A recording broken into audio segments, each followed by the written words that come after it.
ഇന്ന് ബർത്ത്ഡേ ആഘോഷിക്കുന്ന ഒരു സർപ്രൈസ് കൊടുക്കാൻ വേണ്ടി പോവാണ്.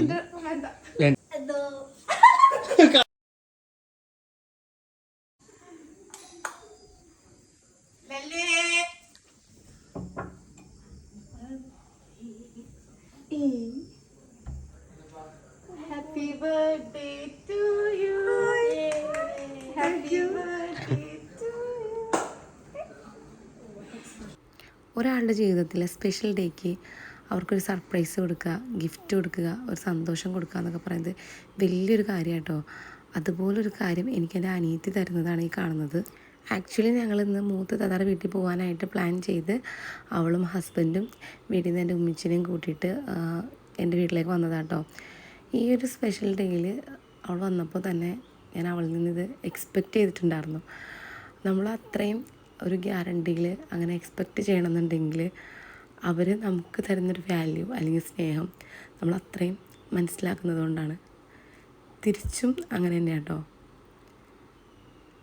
എനിക്കിപ്പോൾ തന്ന ഈ ഒരു കേക്ക് ഉണ്ടല്ലോ, അത് അവളുടെ ഹസ്ബൻഡ്, അതായത് ഞങ്ങളുടെ അനിയൻ വാങ്ങിച്ചിട്ടാട്ടോ വന്നത്. അപ്പോൾ കല്യാണം കഴിഞ്ഞിട്ടൊരു പെൺകുട്ടിക്ക് അവളുടെ വീട്ടിലേക്ക് ഇതുപോലുള്ള സർപ്രൈസ് കാര്യങ്ങളൊക്കെ കൊടുക്കണമെന്നുണ്ടെങ്കിൽ അവളുടെ പാർട്ട്ണറും അത്രയും കട്ട സപ്പോർട്ടായിട്ടും അതുപോലെ സ്വന്തം ഫാമിലിയായിട്ട് നമ്മളെ ചേർത്ത് പിടിക്കുമ്പോഴാട്ടോ. അപ്പോൾ അതിനുള്ള ഭാഗ്യം ഞങ്ങൾക്ക് കിട്ടിയിട്ടുണ്ട്. പഠിച്ചവനെ എന്നും ഈ ഒരു ഭാഗ്യം നിലനിർത്തി തരട്ടെ എന്ന് പ്രാർത്ഥിക്കുകയാണ്. 30s കടന്നിട്ടുള്ള സെക്കൻഡ് ബർത്ത്ഡേ കേട്ടോ. എൻ്റെ ലൈഫിൽ സെക്കൻഡ് ടൈമാണ് ഇതുപോലൊരു കേക്ക് കട്ട് ചെയ്യാനായിട്ട് എനിക്ക് പറ്റിയിട്ടുള്ളത്. ഫസ്റ്റ് ബർത്ത്ഡേക്ക് എൻ്റെ ഹസ്ബൻഡ് ഇതേപോലെ എനിക്ക് സർപ്രൈസായിട്ട് ഞാൻ എൻ്റെ വീട്ടിലുള്ള ടൈമിൽ ഇതുപോലെ കേക്ക് വാങ്ങിച്ചുകൊണ്ട് വന്നു.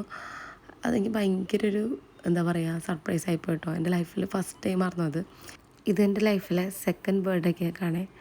അപ്പോൾ ഒത്തിരി സന്തോഷമായി. ഈ ഒരു കേക്കൊന്നല്ല കേട്ടോ എന്നെ ഇമോഷണലാക്കിയത്. ആൾ 12 മണി കഴിഞ്ഞപ്പോൾ എനിക്ക് വിഷ് ചെയ്തു. രാവിലെ സുബഹി നിസ്കാരം കഴിഞ്ഞതിന് ശേഷമാണ് ഞാൻ റിപ്ലൈ കൊടുത്തത്. അപ്പോൾ എനിക്കൊരു വീഡിയോ അയച്ചു തന്നിട്ടോ. അത് കണ്ടിട്ട് സത്യം പറഞ്ഞാൽ ഭയങ്കര ഇമോഷണലായിപ്പോയി. ഞാൻ കരഞ്ഞു ഗൈസ്. ആ ഒരു വീഡിയോ ക്ലിപ്പ് ഞാൻ എൻഡിങ്ങിൽ കൊടുക്കാം കേട്ടോ. അപ്പോൾ ഇതാണ് എൻ്റെ അനിയൻ, അവളുടെ ഹസ്ബൻഡ്. അപ്പോൾ നാളെ ഇൻഷാ അല്ലാഹ് ഞങ്ങൾ അവരുടെ വീട്ടിൽ നോമ്പ് തുറക്കാൻ പോവാണ്.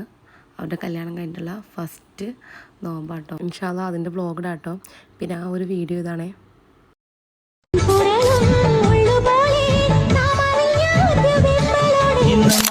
പോൽ പൊള്ളിടുന്നു നീ കടം തന്നൊരുമ്മയല്ല